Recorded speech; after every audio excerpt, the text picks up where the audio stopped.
Video like जरूर कर लीजिए और ऐसे वीडियो लगातार फ्री में पाने के लिए चैनल को तुरंत सब्सक्राइब कर लीजिए और बेल आइकन को जरूर टैप कर लीजिए ताकि आगे भी सारे वीडियो आपको मिलते रहे। यूट्यूब में फॉलो करते हैं तो प्लीज ये वाला फ्री टेलीग्राम चैनल जरूर ज्वाइन कर लीजिएगा। सारे नोटिफिकेशन सारे अपडेट यहीं पे आते हैं, ध्यान रखिएगा। नमस्कार दोस्तों।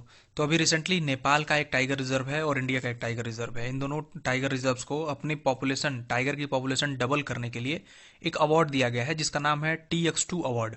हम इस वीडियो में उस अवार्ड के बारे में बात करेंगे और साथ साथ ये भी देखेंगे कि हमारे देश में टाइगर्स की कंडीशंस क्या है और ये स्पीसीज जो है वो इतना इम्पॉर्टेंट क्यों है, ना कि केवल हमारे कंट्री के लिए बट पूरे वर्ल्ड लेवल पे इकोलॉजी और इकोसिस्टम को मेंटेन रखने के लिए।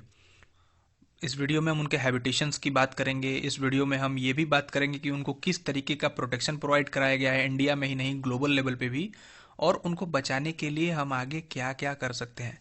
तो आइए शुरू करते हैं इस वीडियो को। इंडिया का कौन सा टाइगर रिजर्व था? Sathyamangalam tiger reserve. और ये कहाँ है आप मुझे कमेंट बॉक्स में बताएंगे। नेपाल का बराड़िया नेशनल पार्क था। और एक अवार्ड इनको और मिला है जिसको नेपाल और इंडिया ने जॉइंटली शेयर किया है, वो था नेपाल का खाता फॉरेस्ट जो कंजर्वेशन रिजर्व है या कंजर्वेशन एरिया है, वो इंडिया में भी है कुछ और ज़्यादातर नेपाल में भी है। तो इस एरिया में भी टाइगर की पॉपुलेशन डबल हुई। इसकी वजह से इंडिया और नेपाल को जॉइंटली ये अवार्ड मिला था। ठीक है, तो एक अवार्ड तो ये मिला TX2 अवार्ड जो सत्यमंगलम और नेपाल के बारडिया नेशनल पार्क को, और दूसरा खाता फॉरेस्ट कंजर्वेशन एरिया को। ठीक है, अब टाइगर्स के बारे में बेसिक चीज़ें अगर मैं आपको बताऊं तो देखिए 9 तरह के टोटल सब स्पीसीज हैं टाइगर की। हम केवल इंडिया में बंगाल टाइगर सुनते हैं, तो ऐसा मतलब ये, इसका मतलब ये नहीं कि एक ही तरह का टाइगर है। 9 तरह की स्पीसीज हैं जिसमें 3 जो है ना वो एक्सटिंक्ट हो चुकी हैं, जो है जावन, कैस्पियन और बाली। ये स्पीसीज एक्सटिंक्ट हो चुकी हैं, सब स्पीसीज हैं एक्चुअली, जो टाइगर स्पीसीज है उसके। फिर एक साउथ चाइना सब स्पीसीज है, वो most likely to be extinct है, मतलब इनकी जनसंख्या 50 से भी कम रह गई है चाइना में। बाकी जो बचे हुए टाइगर्स हैं वो अलग अलग क्षेत्र में पाए जाते हैं। एक्चुअली अलग अलग क्षेत्र में मैं कहूँ मोर स्पेसिफिकली तो ये जो टाइगर रेंजेस कंट्री हैं, टोटल 13 कंट्रीज हैं, इन्हीं में ये पाए जाते हैं। और ये जो 5 बचे हुए हैं वो है Bengal tiger, Indonesian, Sumatran, Siberian और मलायन टाइगर।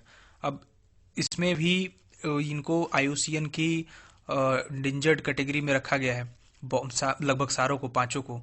और उसमें जो मलायन और सुमात्रन है ना, वो क्रिटिकली इंडेंजर्ड है, मतलब वो भी एक्सटिंक्ट वाले कैटेगरी में जाने से कुछ ही समय की दूरी पर है अगर उनको प्रॉपरली कंजर्व और प्रोटेक्ट न किया गया तो। अब ये देखिए, ये फोटोज हैं इंडोनेशियन, साइबेरियन, बंगाल टाइगर और ये Sumatran, south south China tiger, Malayan tiger. अब इन सारे टाइगर्स में क्या अंतर है मुझे तो कुछ समझ में नहीं आ रहा, सारे एक जैसे लग रहे हैं। अगर आपको कुछ अंतर पता हो तो आप कमेंट बॉक्स में बताइए मुझे। हैबिटेशन के बारे में अगर मैं बताऊं इनका, तो देखिए कोई ऐसा एक पर्टिकुलर हैबिटेशन नहीं है जहाँ पे ये रहते हैं।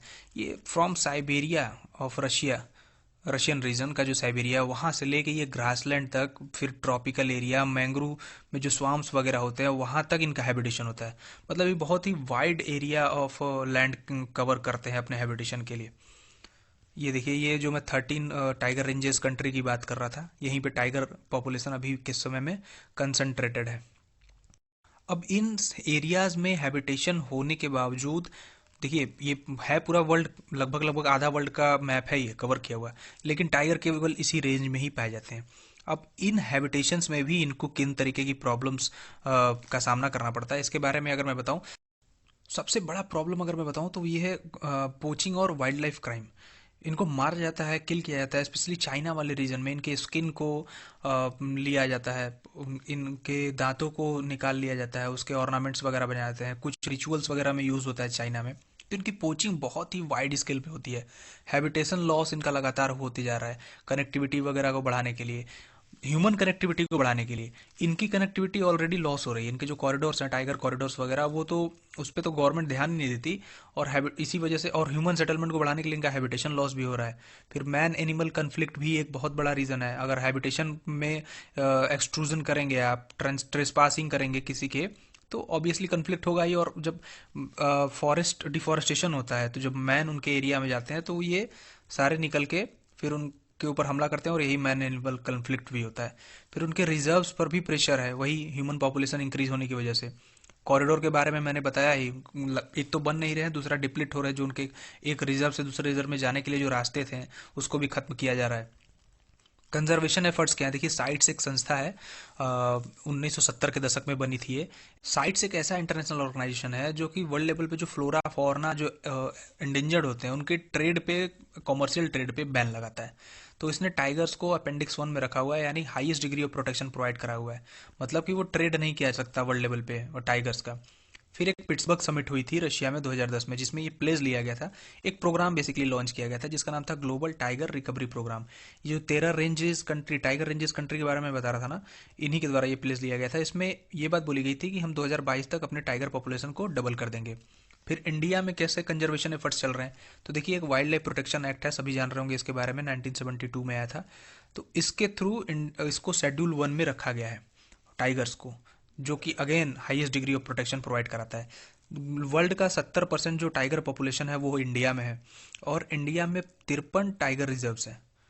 और लेटेस्ट वाला गुरु खासीदास है टाइगर रिजर्व, जो कि छत्तीसगढ़ में है। ठीक है। और इंडिया ने ये जो टाइगर की पॉपुलेशन डबल करने का जो टारगेट है ना, वो 4 साल पहले ही पूरा कर लिया था, यानी 2018 में ही पूरा कर लिया था। इसी वजह से इंडिया और नेपाल को TX2 अवार्ड मिला है। नेपाल ने भी कर लिया था, और नेपाल ने इंडिया से पहले कर लिया था अपने टाइगर पॉपुलेशन को डबल। हालांकि उनके यहाँ टाइगर पॉपुलेशन कम है, तो इसलिए उनको डबल करने में आसानी रही। इंडिया की टाइगर पॉपुलेशन 2967 के आसपास है। प्रोजेक्ट टाइगर है, इसको लॉन्च किया गया था 1973 में ministry of environment forest climate change के द्वारा। इसमें भी टाइगर कंजर्वेशन की बात की जाती है। नेशनल टाइगर कंजर्वेशन अथॉरिटी को बनाया गया था टाइगर को प्रोटेक्ट करने के लिए, bye amending this law wild life protection act. इसको अमेंड करके नेशनल टाइगर कंजर्वेशन अथॉरिटी बनाया गया था। देखिए ये उन सारे टाइगर रेंज कंट्रीज़ की लिस्ट है जिसमें टाइगर पॉपुलेशन के बारे में भी बताया हुआ है। आप एक चीज़ ध्यान दे रहे होंगे तो इंडिया का जो टाइगर पॉपुलेशन है वो 2967 है, और ये सभी में ज़्यादा है। सबसे कम है चाइना में, 50 से भी कम टाइगर्स रह गए वहाँ पे। और अगर मैं नेपाल की बात करूँ तो ये देखिए 235 है, यानी करीब 117-18 के आसपास इनकी पॉपुलेशन रही होगी 2010 में, और इन्होंने आसानी से डबल कर लिया। इंडिया का कंट्रीब्यूशन जो है टाइगर पॉपुलेशन को डबल करने में बहुत ही सिग्निफिकेंट रहा है। ये कुछ टाइगर रिजर्व्स हैं, ऑलमोस्ट सारे ही हैं, और अगर आप इसे देखना चाहें तो देख सकते हैं, अलग अलग स्टेट्स में टाइगर रिजर्व्स हैं।